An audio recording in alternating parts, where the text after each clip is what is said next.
So I just wanted to talk a little bit about the title of Half the Sky. I think it's such an interesting choice of titles, and I know it's a Chinese saying, so tell me your thoughts a little bit about the title of what Half the Sky means. We actually thought a lot about what was the appropriate title, and we chose Half the Sky for several reasons.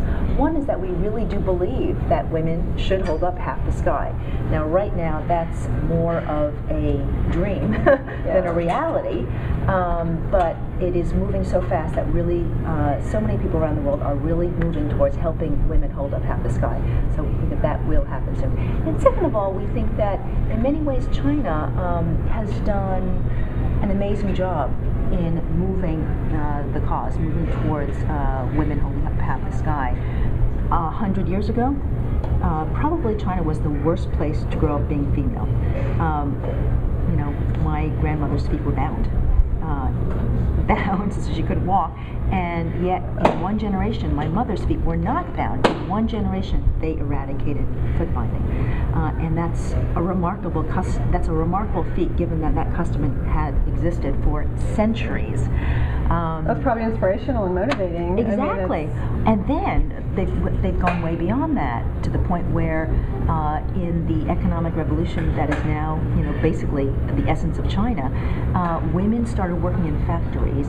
They were the motivation behind all of the light industry that took over the rest of the world. All the clothes that we wear, the shoes that we wear, the bags that we hold, those are products that were made in factories where women worked. Without women, and people don't look at it this way, but without those women, China's economic revolution would not have taken place.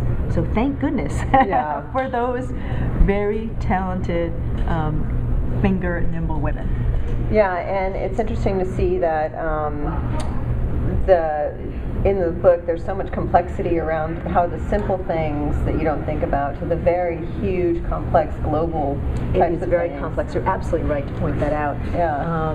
None of these issues are black and white. Yeah. They all are very gray, and so the major moral challenge we think the world is facing is that there is so much brutality against women in so many places around the world, and it's simply because they're women. Not because they're weak, or it's just simply because they're women. And so if we can change that, women really can become the solution, not the problem. And in an economic way. Absolutely. Yeah, that's so interesting. In an educational way, in so many different facets. So they can actually play a really productive role in society if we just let them. And so for all those countries that are trying to develop their economy, they just unleash the potential of so many women. They can add many points of GDP to their economy. So when you talked about the three ways of looking at that and the three problems, how did you begin to formulate in your mind that the physical was so tied into the economic, that the abuse they suffered and the healthcare problems they suffered, and all of this was tied into a big, large economic base? And I mean, that probably took a lot of research and instinct to understand that there's such a finite connection. Oh, I think people don't normally think of it that way. They just think of violence against women, and that really is a problem.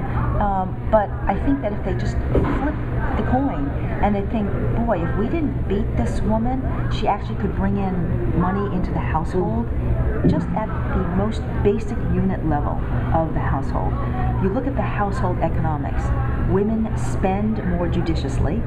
Men actually, if they control the purse strings, somehow money tends to go to cigarettes, alcohol, festivals. I mean, just really odd things. Whereas if a woman controls the purse strings, more money goes to education, and food, right? healthcare, and food. Yeah. So this is just a very basic reality that research has uncovered. And so if we can actually move the thinking towards, let's not let them be, beaten up, to, you really can use them to bring in bread, that gives them more power right away in the household. And you give suggestions for that, from very small to very large-scale 12-year aggressive agendas that involve policy and decision-making. And one of the things I find so fascinating in reading about it is the microfinancing, that a little bit goes such a long way, that $25 or $50 can totally and completely turn a woman's life around if given the opportunity. That is very true at many levels. Look, this is not easy, and there are many obstacles, but when it works, it can work very, very well. And so we talk about how in Half the Sky there are examples of women who have been given microloans from $2 to $60, It's incredible. and they actually can turn around, take that money, and use it to productive, means. I mean, in fact, it has shown that in microlending, women actually spend the money wisely. They invest it wisely in businesses that actually benefit the household. Can you give an example of one that you think is amazing and just telling of what it is you're trying to do? I imagine there's thousands of stories, but is there one that you can think of? Well, the one that I'll talk about later today at the talk is about a woman in Pakistan. She basically was beaten by her husband every day. He was not employed, took out his anger on her. And when she had her second daughter, the mother-in-law said, okay, it's time to get a second wife. So she got really upset. And then there was a micro-lending group in the village, and she took out something, the equivalent of like $60 for a loan. And she used to do embroidery, so that's what she spent the money on. She started embroidering goods. And actually she was pretty good. And they started selling at the marketplace. And when she couldn't produce what the merchants were asking for, she started hiring other families. Pretty soon she was the local tycoon. No one's talking about beating up her anymore or just getting a second wife. Yeah.